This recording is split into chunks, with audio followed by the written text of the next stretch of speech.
Hello everyone, welcome to Shorthand Battle. I am Divya and I am going to dictate you a passage of 840 words from Progressive magazine at the speed of 90 words per minute. So get ready for the dictation. 3, 2, 1 and go. Mr. Deputy Chairman, Sir, I rise to support the bill as it proposes to amend the Constitution in a manner so that the most important and the urgent need of our people may be included in our Constitution as fundamental right. Right to work is the essential condition of our existence as a human being. You know, sir, through work, man distinguishes himself from beast and develops his capability to be the master of his fate and controls the nature and build up the civilization. This power to work helps him to control the nature and to use it in his interest. He produces his bread and thus continues his existence.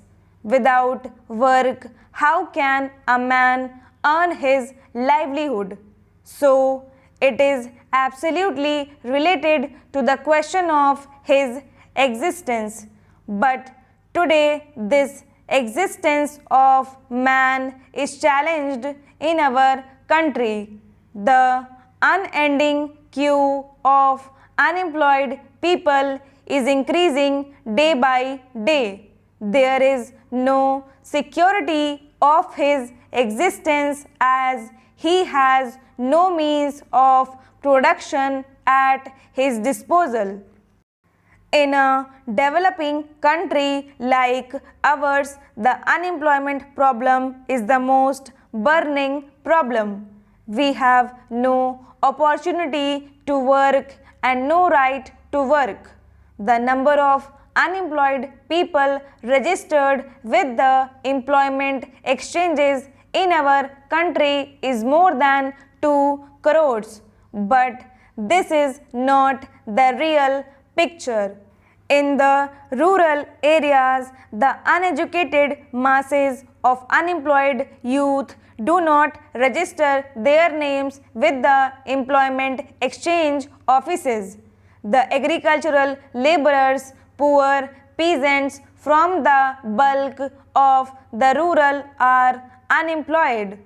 Besides, they do not get jobs for all the time throughout the year. More people are entering into cultivation on the same size of land, thus increasing the number of hidden unemployed people. The rural poor, such as agricultural laborer, bonded laborer, poor, peasants, etc., are the major part of rural unemployed. With them, the other sections of the small and middle peasantry and rural artisans are gradually losing their land and their small means of production. Sharecroppers are being evicted from the land and sharecroppers day by day are getting more and more impoverished. The middle class people are also the most unfortunate victims of unemployment. Workers are thrown out of their jobs due to lockout, closure and recession in the economy. Taking all of them together, the number of unemployed in our country works out to be more than 6 crores. But how can they live without a job? After 65 years of our independence, the ruling class is far behind in getting these people out of this problem. We are making plans one after another, but What is the result?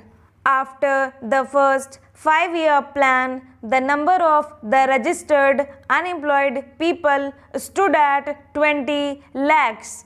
After the second 5-year plan, it rose to 35 lakhs. After the third 5-year plan, it crossed the line of 53 lakhs. After the fourth plan, it was more than 80 lakhs, and now it is 2 crores. This is the reality in spite of the ruling party's tall talks of socialistic pattern of society, democratic socialism, and ultimately socialism and new economic program. The ruling party have been crying from the housetops about the so-called socialism in our country. The number of unemployed in the country has been increasing because their socialism is a fake socialism and it is to deceive the people only. They talk of socialism only because they know people love and like it. People believe that without socialism, unemployment problem cannot be solved. What is socialism? It is only the scientific socialism which is the real socialism and which abolishes exploitation of man by man, which abolishes private property system in the economy, which takes the means of production in the hands of the state and which guarantees the right to work. But in our socialism, the rich becomes richer and poor becomes poorer. This is really capitalism under the guise of socialism. This is fake socialism and this is only to deceive the people. Can we claim of building socialism without making the right to work as fundamental right? We cannot. In all socialist countries, this right to work is guaranteed by the Constitution as a fundamental right. I would like to quote the relevant articles from the Constitution of a few socialist countries. Article 40 of the erstwhile USSR Constitution says that the citizens of the USSR have the right to work, that is, to guaranteed employment and pay in accordance with the quantity and quality of their work and not below the state established minimum, including the right to choose their trade or profession. Article 49 of the Constitution of China says citizens have the right to work. To ensure that citizens enjoy this right, the state provides employment in accordance with the principle of overall consideration, and on the basis of increased production, the state gradually increases payment for labor, improves working conditions and strengthens labor protection. Stop.